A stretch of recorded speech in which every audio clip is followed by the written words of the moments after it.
forgive those who sin against us. Do not bring us to test, but deliver us from evil. Amen. In the Father, Son, and Holy Spirit. Amen. So good morning, class. Good morning, Teacher Zara. Okay, before you take your seats, kindly arrange the chairs and the council trashes. Okay, thank you. Okay, so who can give me a brief recap or review on the topic that we discussed last week? Yes, Ate Kim? It's about the rules and competencies of school heads. Very good. It is about the rules and competencies of school head. Okay, now let's proceed to another topic. So before we had our another topic, so let's have first our daily classroom rules. So first is raise your right hand when you want to ask a question or when you want to speak to the class. Second is when someone is talking in the front or sharing his or her idea, listen and be quiet. And then the third is avoid talking to your seatmates. Understood? Yes, teacher. Okay. So now our topic for today, our new topic for today is about school head in school-based management or SBM.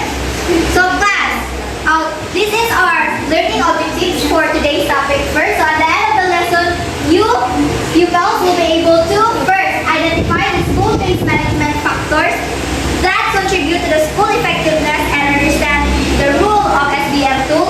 Second is to apply the principle of SBM in solving problems, concerns in a school setting based on the factors discussed. And third is to recognize the importance of school collaboration and communication in school management in achieving school effectiveness. So, children, what is SBM? Do you have any idea what does SBM mean? Yes, Kayla. School-based management. Very good. School-based management. So, anyone has an idea what is the purpose or what do you mean by school-based management? And yes, Cindy. What do you mean by school-based management?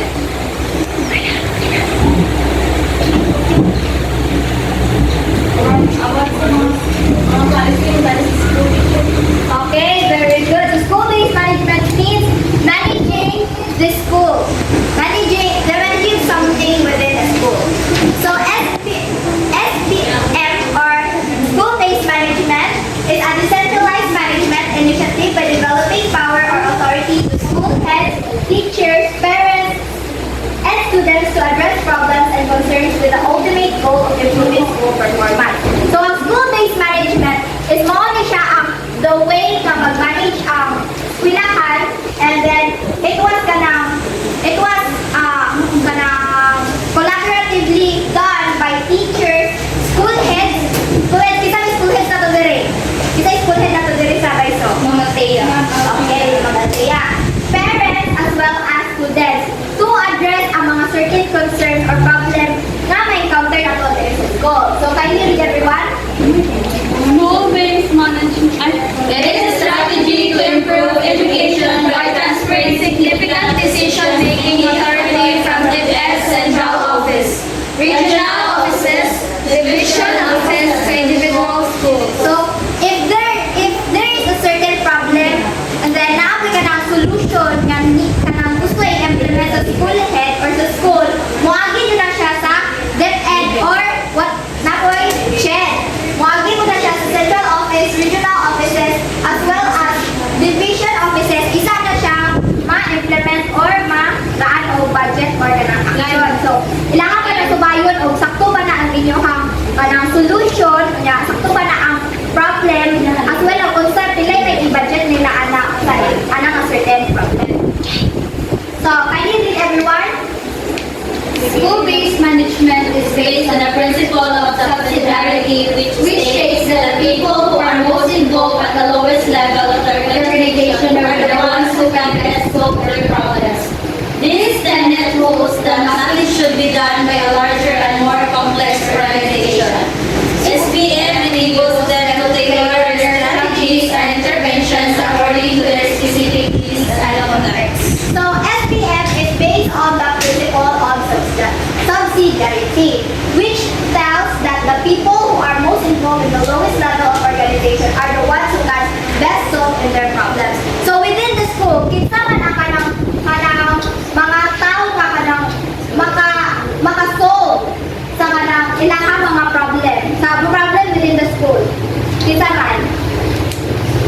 Ang mga school head, ang mga students, and mga teacher. So kita na po yung kanang kung natin mga problem, kita na po yung makasolve ang mga problem na ato ang kanang So SBI enables them to tailor their certificate intervention according to specific needs and contexts. So kay kita may kita may makasolve sa atong problema. With that, makatailor ta kung sa dyan kanang kailangan dyan na itong buhaton o kung sa dyan masigo nga solution para ma-address ang ato ang problems. So, next is let's continue to the factors that contribute to school effectiveness. So, unsa na itong mga factors nga mo contribute sa school effectiveness? Yes, Desiree. You have human factors and non-human factors. Very good. Human factors and non-human factors. So, let's tackle first with the human factors. So, kindly read everyone. Human factors. This include the dynamic school head, highly skilled, competent, and obedient teachers, highly motivated pupils with high expectations and a supportive community. So, human factors, it means kanang mga tao within the school.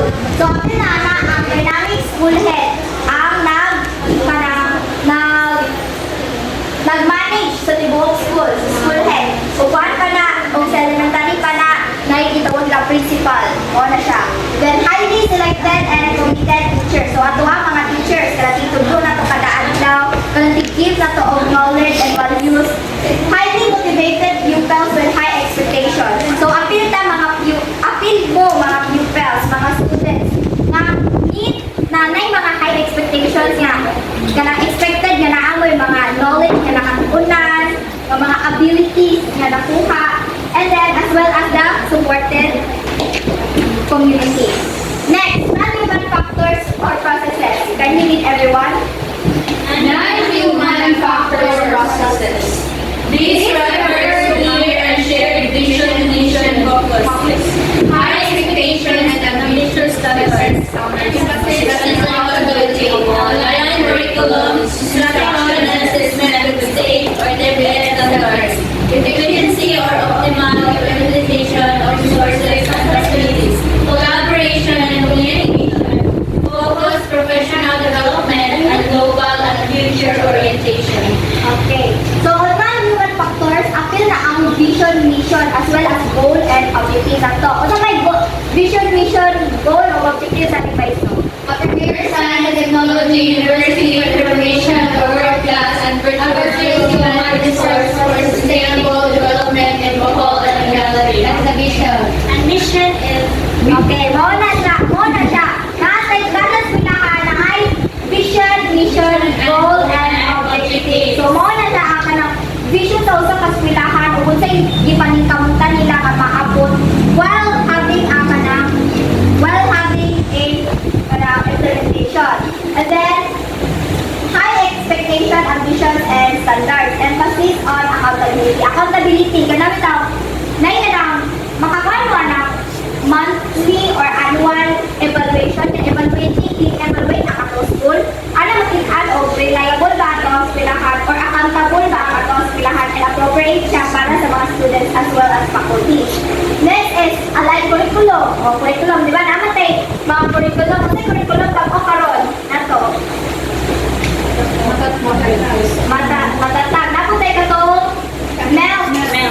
So katong yagi na to and curriculum. Napo to. So muna na, ang mga curriculum is muna ang mga subject na included nga need sa mga students, need ninyo mga students nga ma-learn and makuha while nag-study mo. Then, optimal utilization of resources and facilities. So, resources and facilities. Kung saan mga resources and facilities dito sa atong school? Library. Canteen. Isa pa man. CR. Okay, isa pa man. Computer lab, speech lab. Muna ko ang mga and communication, focus on professional development, and global future orientation. So, next, let's proceed to the what is an SBM assessment tool. So, the SBM assessment tool is an instrument used to assess the effectiveness of school practicing school-based management or SBM. So, mo na itong gingo lang ninyo nga mao ni siya ang tool na gamiton kung mag-evaluate ang usa ka higher rank labi na itong mga DepEd o kanami na evaluate sila sa ato ang school. Di ba na may mga evaluate sa school kada year ba na or kada buwan? So, mo nila ang gamiton aron makit-an o sakto ba doon ang tanang-tanan na hinuna ba doon tanan ang nasa school. So, can you read everyone? Used for accreditation at schools and assurance that effective practices get institutionalized to build the school's culture of excellence. By utilizing the SBM assessment tool for accreditation purposes, schools can demonstrate their commitments to effective practices and institute instrument their educational programs. Okay, nakainom-dom ba mo pag ni aking buwan na ay accreditation na nagtabog dire? Yes. Unsa man sila dire? Like, unsa may nagtabog dire sa school ato? Yes, kay na. Nag-survey sila. Nag-survey. Unsa pa man? Like, asan sa survey? Di ba, nakutana sila sa mga students about kung nakabawa sila o citation, mission, goal. Unsa pa man to? Sa pa mag-iiwan ng accreditation niya ka-time. Nag-check sila sa mga classroom teacher. Okay, check sila sa mga classroom. So, mo na purpose sa SBM assessment tool. Mo na gamiton nila kada kwilahan niya ilahang po ng accreditation. So, accreditation means is a rigorous process that validates a school quality and adherence to standards set by educational authority. So, mo yung meaning sa accreditation. So, mo din na siya example sa evaluation form or accreditation form na gamiton sa mga higher ranks when they have their evaluation sa kada school. So, makitaan mo na ay access o pilay percent na na-access na ay efficiency, like quality sa school, quality sa ilahang mga curriculum kung saan ang mga resources, dapat may rating, and then dapat sila yung mga categories maybe, and then ang ilahang rubrics for the scoring, na sila din rate, and then magkita mo din mo are, ilahang validation, the validation tool, magitan sila din rate, like na ay access, efficiency, and quality, then kung saan mag-hear sila gama sa ilahang or nag-conduct sa ilahang evaluation. And then this is the other one from the DepEd for their verification or means of verification of school. So, muli ka itong interviewon ang mga maestra o kung sa may mga kuwang or improvement na nakita nila sa ilahang students in each room as well as the school for overall. So, magkikani mo ang ilahang mga standards o kung saan na sila ang level o level 1 na ba sila, level 2, level 3, level 4. Level 1 is need yun sila of improvement. Level 2 is somewhat na need nila of small improvement. Level 3 and 4 is kaya sila ng advanced na sila or they are na pasar sila sa ilahang evaluation. So that's all about the SBM, school head with SBM or school-based management topic for today. So again, what is our topic for today, class? School-based management. So what is school-based management? Yes, Marilu?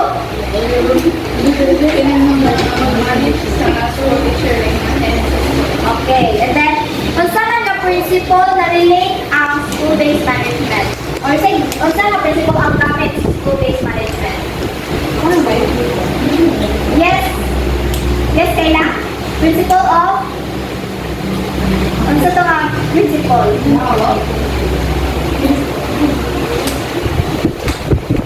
Principles of? Very good.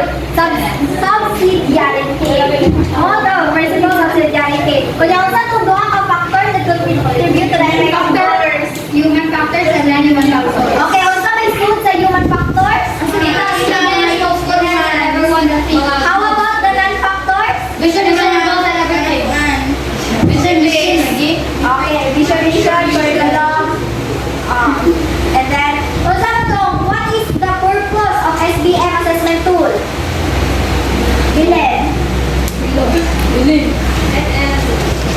Used to evaluate. Okay, it is used for evaluation or accreditation. So now, since you already understand what is our topic for today about the SPM or school-based management, let's proceed to your problem solving activity. So each of the group, first is I will divide you into 3 groups, and then each of the group will be given a piece of paper with a problem scenario. Now may ganang scenario nga inyo ha i-solve that needs to be solved. So discuss the problem within your group and answer collaboratively the following questions written in it. And then magpili mo usa ka representative to share your outputs and ideas and solution to the given problem. So each of the group will have 10 to 15 minutes to answer and share to the class their answers or ideas. So clear na ba ang instruction class? Yes, teacher. So para madali na tanan, ako ano mo tunga o di na ta mag-counting. So this side will be the group 1. Ari ko to ni Jolan will be the group 1. Then gikan ni Jairi to Aleha will be the group 2. And then gikan ni Ate Kim to Chiti will be the group 3. So kindly form a circle everyone by your group.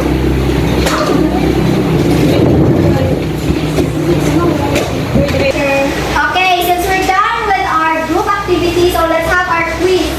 Let's see if you really understand our topic for today. So kindly get one for each paper, and then I will flash the assessment in our TV. So kindly get one paper, class, one for sheet of paper rather. Yes. So you only have 5 minutes to answer. Yes, teacher. Okay. Number 1, what does SBM stands for? Di ba sinulugarin ka? Okay ka na? Number 2, is a decentralized management initiative that empowers school head teachers, parents, and students. Okay ka na? Okay, answer the 3, 4, and 5. Kailan di ba sinulugarin? Okay, number 2 or false?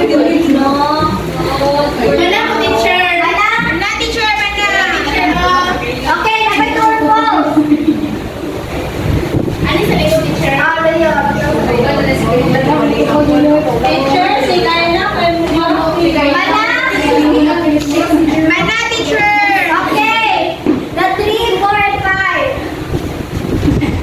Answer quietly, class.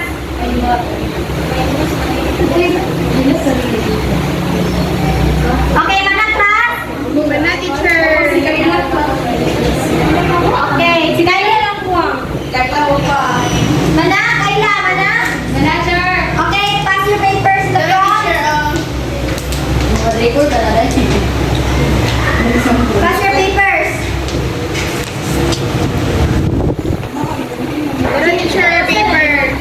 Pakuha mo yung paper. Okay, for your assignment, is all papers clear? Okay, for your assignment, how does the SBM assessment tool help to evaluate and address school concerns to improve the educational environment, especially in a Philippine school context? So elaborate your answers in 3 to 5 sentences and write it on 1/4 sheet in paper and pass it by tomorrow, okay? Sagot na tanan? Okay, so kindly all stand up for our closing prayer. Okay, Kailan, lead the prayer. Through Christ that we